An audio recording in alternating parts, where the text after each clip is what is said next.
Que a graça e a paz de Cristo nos seja multiplicada essa noite, que as misericórdias do Senhor possam inundar as nossas vidas, mais uma vez, culto de oração, culto de buscar a presença de Deus, a face dEle, culto de fazer novo, tudo novo de novo. Todas as vezes que a gente chega diante de Deus, é o momento de fazer de novo, tudo novo. E por isso, queridos, em nome de Jesus, eu queria falar a respeito de fé hoje. Nós estamos falando bastante a respeito de fé, porque nós cremos que não se faz evangelho sem fé. Não existe evangelho sem fé. Nós cremos que se não tiver fé, não tem milagre. Se não tiver fé, não tem cura. Se não tiver fé, não tem provisão. Se não tiver fé, não tem libertação. Se não tiver fé, nós não temos nada da parte de Deus, se nós não tivermos fé. Eu queria traçar um paralelo com a igreja dos dias de hoje, com a cidade natal de Jesus Cristo. Você pode abrir a sua Bíblia no livro de Mateus, capítulo 13, versículo 53 em diante, em nome de Jesus. Pode tirar dois. Aqui eu tiro. Ei, som, glória a Deus, aleluia. Deu. Muito eco. Amém? Mateus capítulo 13, versículo 53 diz assim: tendo Jesus proferido estas palavras, essas parábolas, retirou-se dali, e chegando à sua terra, ensinava-os na sinagoga, de tal sorte que se maravilhavam e diziam: de onde lhe vem esta sabedoria e estes poderes miraculosos? Não é este o filho do carpinteiro? Não se chama sua mãe Maria e os seus irmãos Tiago, José, Simão e Judas? Não vivem entre nós todas as suas irmãs? De onde lhe vem, pois, tudo isso? E escandalizavam-se nele. Jesus, porém, lhes disse: não há profeta sem honra, senão na sua terra e na sua casa. E não fez ali muitos milagres por causa da incredulidade deles. Amém? Pode sentar em nome de Jesus Cristo. Nós queríamos falar um pouco a respeito dessa passagem que é contada no livro de Mateus, que Jesus Cristo, a palavra é muito clara, diz que não fez ali muitos milagres por causa da incredulidade deles. Sabe, queridos, que hoje como igreja viva do Senhor, muitas e muitas vezes nós podemos estar cometendo os mesmos erros, do povo de Nazaré. Pessoas que estão na igreja, pessoas que vêm buscar um milagre, vêm buscar uma palavra de Deus. Aqui as pessoas estavam na sinagoga, elas foram atrás de Jesus, elas ouviram o testemunho de Jesus, elas ouviram falar que Jesus estava operando milagres, prodígios e maravilhas. A Bíblia diz ali no verso 14 que eles se maravilhavam dos sinais que ele estava operando. Ou seja, eles foram atrás de Cristo, das boas novas, da nova mensagem, da salvação, do reino, de milagres e daquilo que Cristo tinha para oferecer. Do ensino de Jesus a respeito do reino, uma nova doutrina, algo especial. E a palavra do Senhor fala que indo eles até Jesus Cristo, eles reconheceram que aquele cara que estava ali e que estava pregando é o mesmo que havia crescido com eles na escola, é o mesmo que havia crescido com eles, com seus talvez filhos, aqueles que eram mais velhos, é o mesmo que jogava bolita com seus filhos, é o mesmo que jogava futebol, não tinha na época, mas jogava bola com seus filhos no campinho da esquina, é a mesma pessoa que o pai havia feito uma mesa para sua casa, que havia feito uma cadeira para sua casa, é a mesma pessoa que as suas filhas brincavam com as irmãs de Jesus, que é o que o texto está falando, que os seus filhos brincavam com os irmãos mais novos de Jesus Cristo. O mesmo Jesus. E mesmo eles tendo crescendo com Jesus, mesmo sabendo do testemunho de Jesus Cristo no templo, aos 12 anos já ensinando na sinagoga, ainda assim eles falavam: não é esse o filho do carpinteiro? Como assim ele vem aqui e opera esses prodígios e opera essas maravilhas? Sabe, queridos, que Jesus Cristo, ele tem poder para resolver, solucionar, curar todo e qualquer tipo de doenças ou problemas que pode acontecer na nossa vida, bem como nos trazer salvação para a nossa alma. Agora, amados, existe um porém, um problema que a igreja, no âmbito internacional hoje, ou nacional, uma igreja moderna, ou pós-moderna, você pode dizer assim, as igrejas, principalmente as neos que existem por aí, têm uma grande dificuldade de entender Jesus de fato como Ele é. De entender e de crer que Jesus Cristo pode operar, que Jesus Cristo vai fazer. E nós já testemunhamos várias e várias vezes aqui sobre pessoas, inclusive eu, que muitas vezes não recebia nada do Senhor porque não cria de fato que Ele podia operar na minha vida, acreditava que Ele operava na vida dos outros, orava e Deus realizava na vida das outras pessoas, mas quando era para Ele fazer algo comigo, eu cria que não era necessário, que Ele já havia feito tudo o que eu necessitava, quando na verdade eu era um pobre miserável. Porque pensava eu que já havia visto tudo e recebido tudo que eu podia ter recebido da parte do Pai. E não sabia que eu não estava nem no início da jornada que Deus tinha comigo ainda. E muitas vezes a igreja está desta forma. Muitas vezes nós, como igreja, estamos desta forma e não cremos mais em Jesus Cristo. Não cremos de fato em Cristo como aquele que tem poder para curar, para libertar, para transformar, para trazer o escape no momento oportuno, para vir trazer a provisão no momento de falta, no momento da angústia, sarar as nossas feridas, curar as nossas enfermidades. Nós não cremos mais nisso. Nós viemos à igreja atrás muitas vezes de uma palavra de conforto, mas nós não cremos que Deus não quer apenas nos trazer conforto. Sim, de imediato Ele nos traz conforto, e Ele mesmo diz isso: vinde a mim, aqueles que estão cansados e sobrecarregados, e eu vos aliviarei. Então, de imediato, quando nós chegamos diante do altar do Senhor, na cruz de Cristo, e jogamos o nosso fardo aos pés da cruz, de imediato nós sentimos um alívio tremendo em nossos corações. Mas não para por aí. O Evangelho é muito mais do que isso. O Evangelho é muito mais do que sentir um arrepio. O Evangelho é muito mais do que sentir paz em nosso coração. Hoje eu fui no culto e senti muita paz, que bênção. Não, nós precisamos parar com isso, de viver este Evangelho raso, onde nós apenas queremos nos sentir bem. O importante é se sentir bem onde quer que esteja. O importante é buscar a Deus e receber de Deus tudo aquilo que Ele tem para nós, porque eu posso me sentir bem em qualquer lugar. Eu me sinto bem quando estou na casa dos meus amigos, eu me sinto bem quando eu estou na minha casa, eu me sinto bem em todos os lugares, mas a mensagem principal do Evangelho é trazer alívio para as nossas almas e nos trazer um desconforto em relação a nós mesmos, como indivíduos, como pessoas, e um desconforto em relação ao mundo, porque está claro, quando a palavra de Deus fala: não vos conformeis com este século. Então, quando eu ouço a palavra de Deus, a palavra da verdade, eu preciso me tornar um inconformado com todas as coisas. Com todas as coisas. Quem aqui sofre ou já sofreu de enxaqueca, por exemplo? A minha enxaqueca, eu tomo um remédio. Não, eu preciso estar inconformado com essa dor que não me abandona.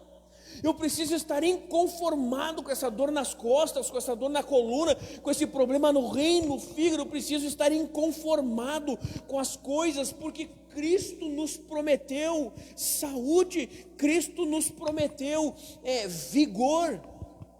É claro que nós entendemos Nós entendemos que passamos por provações e não é porque somos cristãos que não vamos ficar doentes, não é isso que eu estou falando aqui.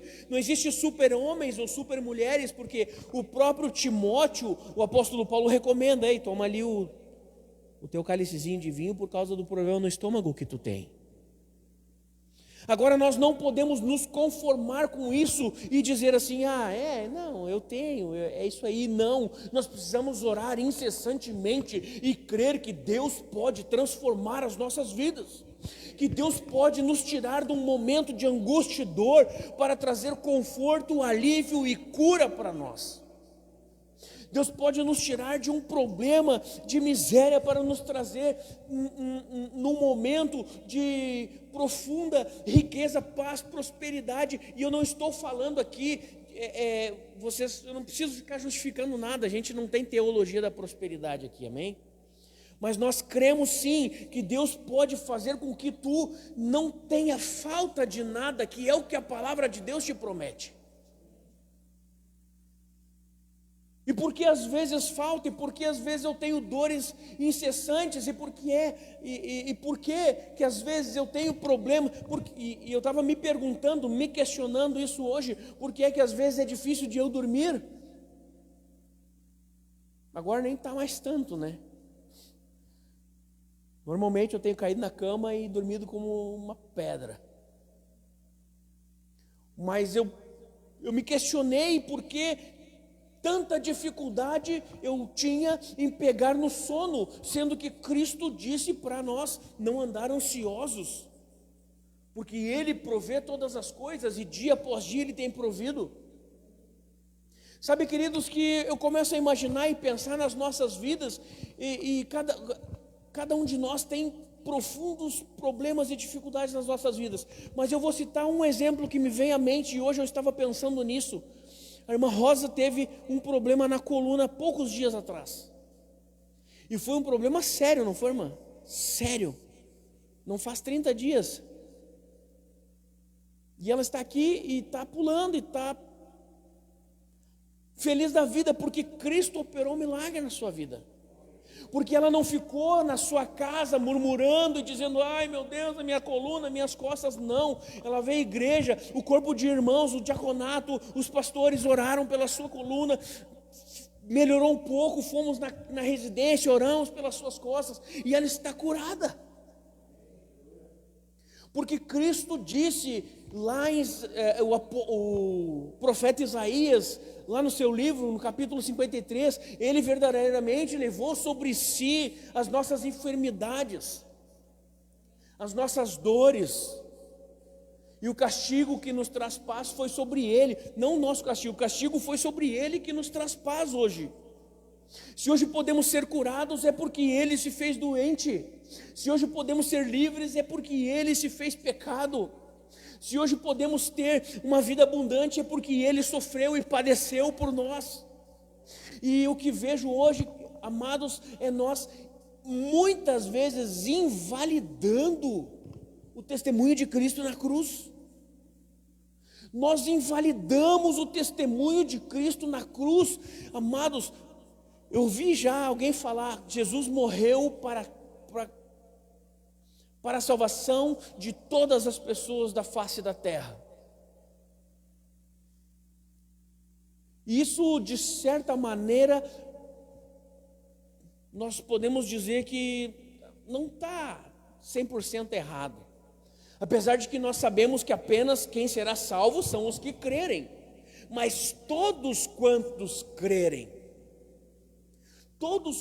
crerem, e muitas vezes nós como igreja e as pessoas que não creram estão exatamente como o povo de Nazaré, que sabe que ele existiu, que vê Jesus na vida dos outros, que vê ele operando milagre, prodígios, maravilhas, dizemos que conhecemos a Cristo, mas não cremos que ele é capaz de nos curar, não cremos que ele é capaz de nos salvar, e nós muitas e muitas vezes não temos dedicado a nossa fé verdadeiramente nele, e muitas vezes, amados, nós podemos cair no erro de dedicar a nossa fé para o nosso próprio braço, para a nossa própria vontade. Eu fiz, eu conquistei, eu venci. Sim, tu fez, conquistou e venceu, porque Deus te deu força, porque Cristo operou na tua vida. Nada poderíamos conquistar, nada, nem nós e nem as pessoas. Vamos falar assim, a gente fala pessoas do mundo, parece que estamos falando de extraterrestres, né? Mas não, as pessoas que não confessam Cristo como único e suficiente Salvador, nem nós e nem eles poderiam conquistar nada nessa terra se não fosse Deus. O livro de Salmos fala que o Senhor Deus deu o mundo e as coisas que nele há para os filhos dos homens. Para os filhos dos homens. Não, eu fui, eu busquei, eu conquistei. Por quê? Porque assim Deus permitiu. Cristão ou não, crédulo ou incrédulo. Não é porque eu não creio e eu não acredito que as coisas deixam de existir. Não é porque eu não creio e eu não acredito que Cristo não irá voltar. Não é porque eu não creio e eu não acredito que Ele vai deixar de operar um milagre na vida de alguém que está crendo e acreditando. Mas nós, muitas vezes, com a nossa pouca fé, e é sim possível ter medidas de fé, até inclusive o apóstolo Paulo fala, aquele que o dom é profetizar, profetize conforme a medida da sua fé. Ah, pastor, eu não consigo profetizar. Homem de pouca fé. É claro que nós temos um ministério profético. Isso o apóstolo Paulo falou e deixou isso muito claro, quando ele cita os 5 dons ministeriais. Mas a profecia, ela precisa ser uma parte viva dentro de toda a igreja. O apóstolo Paulo, quando escreve aos Coríntios, na segunda carta aos Coríntios, ele deixa claro, ele deixa muito claro isso. Enquanto 2 ou 3 profetizam, os outros julguem. Então, é necessário que quando nós nos levantemos para orar, e hoje é um culto de oração, amados. Eu preciso que você guarde essas palavras no fundo do teu coração, mas não tão fundo que tu não possa acessar. Guarde no coração, mas permita que tu tenha acesso a elas a todo momento, porque nós temos que ter fé para profetizar, porque o cristão que vive no profético experimenta coisas que ninguém mais experimenta nas suas vidas. E nós temos experimentado aqui neste lugar um tempo profético, um tempo que tem transformado as nossas vidas, um tempo que tem mudado e transformado a igreja do Senhor. Nós temos vivido e experimentado coisas aqui que, amados, se não fosse pelas misericórdias de Deus e pelo que Ele tem feito em nosso meio, eu não sei como nós estaríamos. Se não fossem os sinais que Deus tem operado no meio da sua igreja, se não fossem as maravilhas que nós temos visto, eu não sei como nós estaríamos neste mundo, nessa terra. Tamanha tantas dificuldades e problemas que têm se lançado contra as nossas vidas. E eu não digo isso como pastores aqui, eu sei de diversos irmãos que estão tendo dificuldades e problemas. E a nossa igreja se levanta com fé e coragem para orar e interceder pela vida desses irmãos. E diariamente nós nos levantamos e nós proferimos palavras de vitória, proferimos palavras de bênção, e nós profetizamos sobre a vida de cada um de vocês, para que cada um de vocês possa viver no profético do Senhor, porque quando conseguimos esta façanha, caminhar sobre o profético, nós estaremos vivendo um novo tempo verdadeiramente nessa igreja, verdadeiramente. Embora nós não estejamos vendo, mas pelos olhos da fé, nós conseguiremos enxergar aquilo que nós estamos buscando. Agora, amados, nós temos que ter um entendimento. Nós viemos falando já há muito tempo sobre essas coisas. E eu lembro que em alguns sermões, em algumas mensagens, algumas palavras aqui, eu tenho dito, olha, a boca um pouco fala, a boca um pouco profetiza. Vamos falar, vamos profetizar. Sabe, queridos, que eu vejo às vezes as pessoas falam assim, eu profetizo que vai dar tudo certo. Sabe, queridos, que isso nós precisamos aprender a criar maturidade nas coisas de Deus. Nós temos que entender como as coisas de Deus funcionam. Eu não posso dizer que eu profetizo que vai dar tudo certo. Não, eu profetizo que amanhã eu saio de casa com o meu currículo na mão e só volto empregado em nome de Jesus. Eu profetizo que eu saio de casa amanhã com o problema na mão e volto para casa com ele solucionado. Eu profetizo em nome de Jesus. Nós temos que declarar aquilo que vamos fazer, que Deus precisa que façamos, e colocar a nossa fé em ação, colocar a nossa fé em prática. E todas as conquistas ministeriais que eu tive na minha vida foi dessa forma. Foi dessa forma, amados.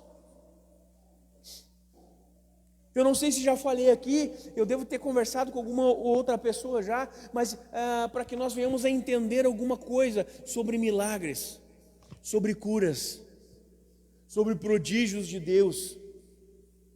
Você sabia que não existe uma cura que não tenha sido antes profetizada? Já falei isso aqui? Não. Você sabe que não existe um milagre na Bíblia que não tenha sido antes profetizado? Quando Cristo vai curar o cego, ele olha e diz: o que quer que eu te faça? Senhor, eu quero que veja. Mas aí você pode falar da mulher do fluxo de sangue, que ela só tocou nas vestes de Jesus. Não houve profecia. O que ela disse em casa? O que ela disse antes de sair da sua casa? Ela levantou-se e disse: se eu tão somente tocar nas suas vestes, serei curada. E Cristo não precisou tocar nela. Entende o poder da profecia dita com a nossa boca? Palavras de vitória. Mas assim, você sabe, eu não sou um positivista. Eu não sou aquele cara que diz assim: diga coisas positivas, fale coisas positivas, porque a positividade vai atrair positividade ao universo. Não, amados, eu não sou assim, mas eu creio na profecia, porque nós somos filhos de Deus, e como filhos de Deus, foi nos dado poder e autoridade. O apóstolo Tiago, ele fala na sua carta: na língua... Isso eu já falei aqui na igreja. Na língua tem o poder da vida e da morte. Quem bem a usa, quem conhece o texto, come do seu fruto. Na língua está o poder sobre a vida e sobre a morte. Quem bem a usa, come do seu fruto. Ele disse o quê? Na língua dos pastores. Na boca dos... É claro que nós entendemos que sobre autoridade espiritual, a profecia e tal, mas você pode profetizar sobre a sua vida também. E na verdade você pode profetizar sobre a vida do seu filho. Eu profetizo o meu filho sendo uma bênção, indo bem na escola, em nome de Jesus.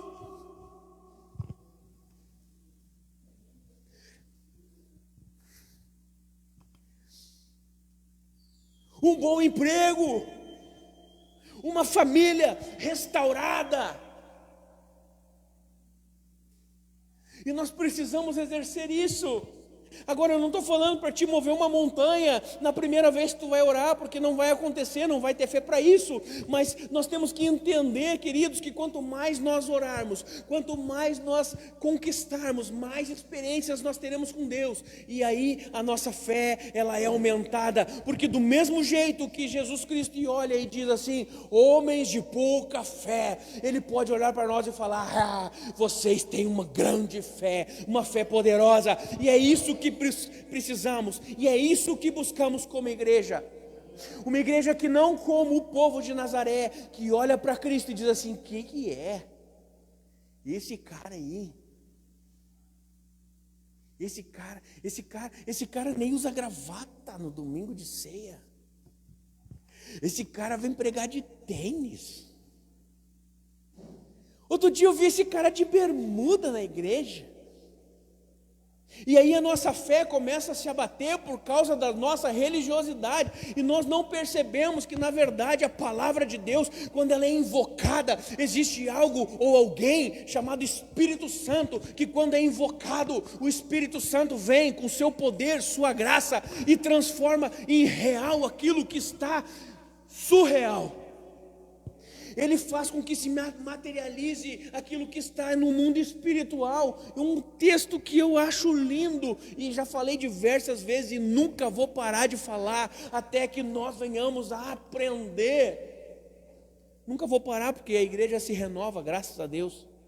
Efésios capítulo 1, verso 3, que fala que todas as bênçãos já nos foram dadas nas regiões celestes. Aí a gente para pensar, amados, realmente, vou fazer uma pergunta, não precisa responder, mas medita comigo. Realmente nós achamos que o mundo que nós vivemos, o mundo físico, esse mundo aqui, é o mundo mais importante? Pensa comigo. Esse mundo que nós vivemos aqui é o mundo principal? Ou essa dimensão que nós vivemos aqui é a dimensão principal?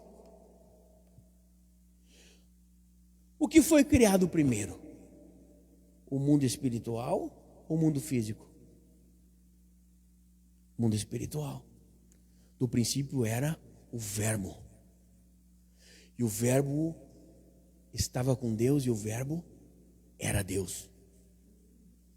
Então, antes deste nosso mundinho pequenininho, esse nosso universo migalha perto da magnitude do nosso Deus, antes desse mundinho pequenininho existir, já existiam as regiões celestiais, onde tudo nos foi contemplado, aonde tudo já nos foi dado, aonde tudo já nos foi concebido, concedido na cruz.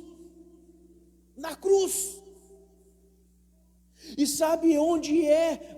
Quem já ouviu falar sobre portais espirituais? E se a gente entrar, tem religiões que falam sobre portais espirituais, sobre portas do céu abertas. Claro, nós oramos aqui, pedimos para Deus abrir os céus em cima da nossa igreja, mas nós temos que entender que sabe o que é a porta verdadeira do céu?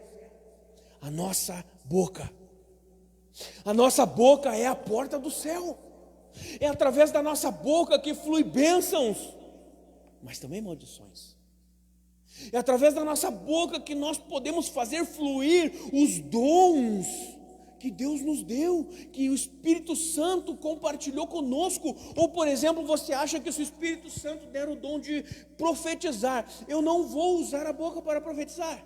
Ou se Deus usar e der para você o dom de curar, você vai só colocar as mãos sem proferir palavra alguma e vai ser curado? Ou se Deus der o dom da multiplicação, o dom qualquer dom espiritual que você possa imaginar, de exercer misericórdia e conforto, às vezes uma simples palavra de quem tem o dom de conforto tira uma pessoa da corda do suicídio. Uma simples palavra. Sabe quando tu abraça bem apertada aquela pessoa e fala no ouvido dela: querido, tu é importante para mim e tu é importante para Cristo. Transforma uma vida. Transforma uma vida. Então, como que não tem poder na boca do crente? Como que nós podemos apenas usar a nossa boca para dizer: não está bom, está ruim, está difícil, não... A gente sabe que está, mas profetiza. Tu foi levantado para isso. Jesus Cristo colocou dentro do teu coração, e eu provo isso em João 4, na passagem que a pastora falou na abertura do culto, que ele encontra a mulher samaritana. Ele olha para ela e fala assim: se tu beber da água que eu te der, eu vou colocar dentro do teu coração uma fonte que jorra para a vida eterna. Então cada um de nós que creu em Cristo e disse: Senhor Jesus, a minha vida é tua, nós temos uma fonte que jorra para a vida eterna dentro de nós, e nós precisamos fluir nisto. Nós temos que fluir nos dons, temos que fluir naquilo que Deus está fazendo e falando nesta terra. Nós temos que ouvir os céus, o que os céus estão dizendo. O que eles estão dizendo é um novo tempo, é um tempo de conquista, é um tempo de muita luta, mas muita vitória, queridos. Muita cura, é tempo de curar. Amados, eu estou na obra do Senhor há 18 anos. Eu sei que tem pessoas bem mais antigas que eu na obra do Senhor aqui. Mas eu vou falar algo para ti. E isso, quando eu digo que nós estamos vivendo um tempo profético, algumas pessoas não acreditam. Ah, está tudo ruim, tem guerra, tem não sei o quê. É profético, queridos, isso é profético. Isso tudo é profético. Mas não te esqueça, amados, que existe uma profecia do fim dos tempos, que o Espírito do Senhor seria derramado sobre toda a carne. E essa profecia tem se cumprido dia após dia, mas nós não podemos invalidar as profecias e o nosso Cristo com as nossas atitudes de pequena fé, de pouca fé. Não, nós temos que sim ser grandes homens, grandes mulheres com grande fé para conquistar nessa terra aquilo que ainda não foi conquistado pela igreja. Almas. Nós estamos vivendo um tempo profético. E sobre o que eu estava falando, eu estou na obra do Senhor há 18 anos. É quase isso, acho. Quase 18 anos.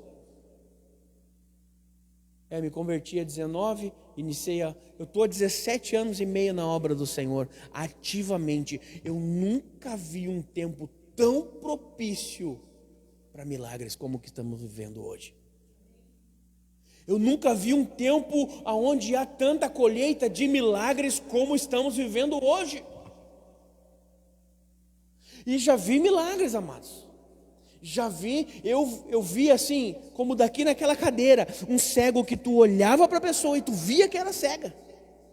Sabe, não aqueles tu olhava e tu via a pessoa com deficiência visual, realmente. E eu vi um pastor orando e ele falou assim: agora vem, corre atrás de mim. E ele saiu correndo era uma plataforma, era um ginásio enorme, uma plataforma cheia de caixa de som e pessoas sentadas lá. E o pastor corria, e aquela pessoa corria atrás do pastor chorando, vendo ele.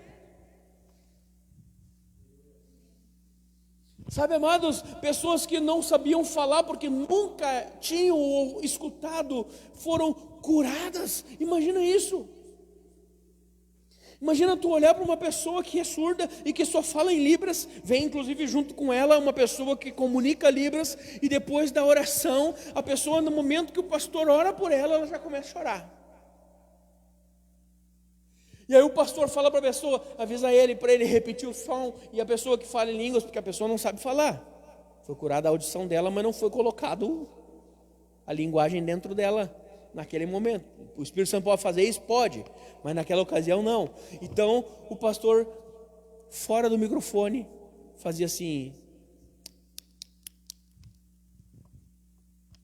E a pessoa fazia. Uma pessoa surda de nascença, ouvindo sons. Sabe, amados, eu repito, nunca houve um tempo tão propício para milagres, como está acontecendo hoje, como tem acontecido hoje. Queridos, e isso amado, eu nem vou falar das coisas que acontecem na África. Eu nem vou falar das coisas que acontecem no ministério dos pastores na África. Sabe, queridos, que alguém aqui, talvez eu vá até virar chacota aqui, nós estamos transmitindo esse culto. Alguém aqui conhece alguém que ressuscitou? Na África isso acontece toda hora. Toda hora, mano. Por último, agora eu estava ouvindo o testemunho de uma pessoa. Lá na África tem um país, acho que é Angola, que fala português, né? E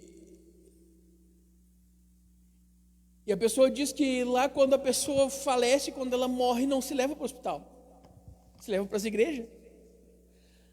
E aí diz que a pessoa chegou, essa pessoa estava acompanhando um culto, tinha sido convidada para pregar, e aí entra a pessoa morta, larga a pessoa morta no altar, larga a pessoa morta. E o pastor olha assim, o que aconteceu? Ah, morreu o pastor e tal. Ah, leva lá para a salinha da intercessão e da oração e deixa ele deitado lá. E o testemunho desse homem é que quando foram lá ver, a pessoa estava sentada tossindo.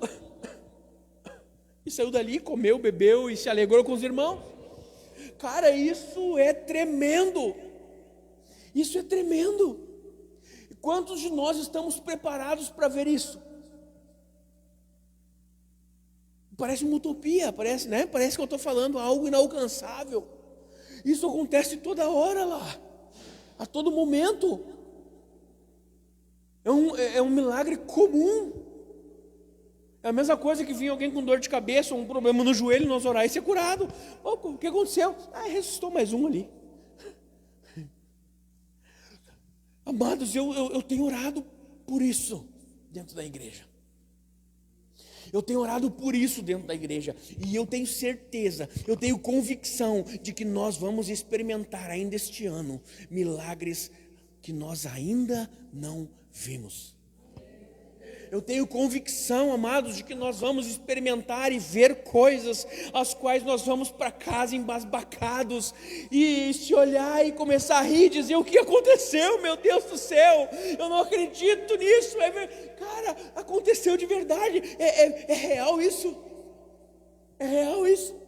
Eu creio com todas as minhas forças que nós vamos ver ainda esse ano tais milagres. E queridos, amados, nós não somos melhores que ninguém. E talvez, olha, se nós botar na balança, a gente é até pior do que muita igreja, que muitos ministérios aí. Mas eu tenho plena certeza e convicção que não é porque somos bons ou maus, ou ruins, ou não sabemos ou sabemos, mas é porque nós cremos que nós participaremos do maior avivamento que essa cidade já viu. Eu creio nisso, amados. Eu creio nisso, e não à toa nós temos essas nossas reuniões de oração, não à toa nós temos os momentos que nós fazemos os relógios de oração, não à toa nós buscamos por isso, nós nos consagramos por isso, não à toa jejuamos, não à toa, porque nós cremos que o poder que pode vir do céu sobre as nossas vidas vai mudar vidas aqui nessa cidade. Eu creio com todas as minhas forças, todas as minhas forças. Creio nisso, queridos. E já fica o recado aí. Quem não crê, quem acha que não dá, vai mudar. Vai ver. Vai ver. Sabe quando Jesus entra na salinha e diz assim: toca aqui então nas minhas mãos. Põe a mão aqui, Tomé, do meu lado. Põe a mão do meu lado aqui, Tomé, e vê o buraco. É isso que nós vamos experimentar. Pessoas que vão olhar e vão dizer assim: o que é isso que está acontecendo? Mas nós precisamos sair, nós precisamos deixar de ser nazarenos. A igreja precisa deixar de ser nazareno e dizer assim: tá bom, não, isso eu acho que não, isso eu acho que é um pouco demais. O que pode, sinceramente, amados, aqui nós estamos em família, não há ninguém visitante, não há ninguém novo hoje aqui. Não precisa levantar a mão, mas se você quiser, faça aí. Quem acredita aqui que Deus nos criou a partir do zero? Quem acredita aqui que o Senhor Deus criou-nos a partir do barro e soprou o seu espírito de vida em nós? Quem acredita que Ele criou o mundo e tudo que há em 7 dias? Então o Deus que criou todas essas coisas pode operar sem limites no meio da sua igreja. Ele pode operar sem limites no meio da sua igreja. Nós temos apenas que deixar de ser nazarenos, porque o que limita está aqui na Bíblia, na palavra que lemos. O que limitou o poder de Cristo na cidade de Nazaré foi a pouca fé do povo nazareno. E a única coisa que pode limitar o poder de Deus nas nossas vidas é a nossa pouca fé. A nossa pouca fé. Mas como saber? Porque, queridos, a fé não basta nós dizer assim, eu creio, e Deus, já estou crendo. A gente sabe que não é assim. Nós precisamos exercitá-la pouco a pouco. Pouco a pouco. Pouco a pouco, amados. Começa a orar pelas pequenas coisas. Profetiza. Aqui em dezembro teve um testemunho aqui de um pastor que disse que orou assim: gasolina, vem para o tanque desse carro. Quem acredita nisso? Essas pessoas mais céticas não creem. Não creem. Agora eu vou falar para vocês, eu creio com todas as minhas forças. Se eu posso ler que uma mula falou com um ser humano e acreditar, se eu posso ler que um machado flutuou e acreditar, eu posso ler que gasolina pode vir para o meu tanque. Posso crer nisso. Se eu leio que o diácono Felipe foi transladado de um lugar para outro, e creio nisso, eu posso crer em muitas coisas. Posso crer em muitas coisas. Até acho que eu nem vou ir de carro para casa hoje, eu vou voando. Não, daí já é demais, né, pastor? Qual o tamanho da tua fé? Daqui a pouco eu estou profetizando que a gente vai ter um helicóptero. Amém. Sabe, amados, que nós precisamos entender essas coisas. Nós temos que entender o que Deus realmente pode fazer no meio da sua igreja. As limitações que nós impomos a Deus.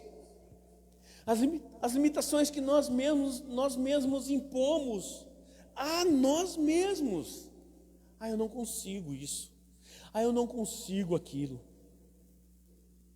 Mas aí a gente vai, tenta, e tenta e pensa. Quem já teve um problema insolucionável na sua casa? Quem já não sabia como, vamos lá, construir uma parede e pensou e pesquisou, e eu não sei, eu não sou pedreiro, eu não sei fazer, não sei o que, e quando viu foi indo e construiu. Você lembra o que Deus falou quando os homens estavam construindo a Torre de Babel? Você lembra disso? Eles são obstinados, e tudo quanto eles quiserem fazer, conseguirão. Sabe que a Bíblia, ela é feita de pequenas chaves. Nós fizemos uma sequência de 5 chaves para atrair e manter a presença de Deus. Mas se nós abrirmos a Bíblia, eu sou capaz de apostar contigo, como para cada folha da Bíblia existe uma pequena chave para nossas vidas. E que nós precisamos entender para usá-la. Ao Senhor Deus, que é quem nos projetou, que é quem nos planejou, que é quem nos construiu, que é quem nos deu vida, disse que eu posso tudo o que eu quiser fazer, eu consigo.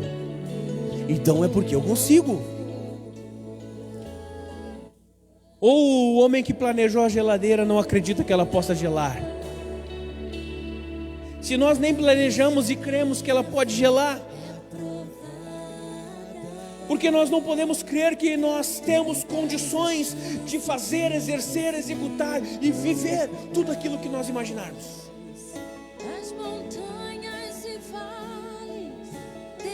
Mas está aqui. E está aqui. E o segredo está lá na cruz. Está na cruz. Quero orar contigo. Você que está em casa, busque uma igreja para você. Não fique apenas no culto online.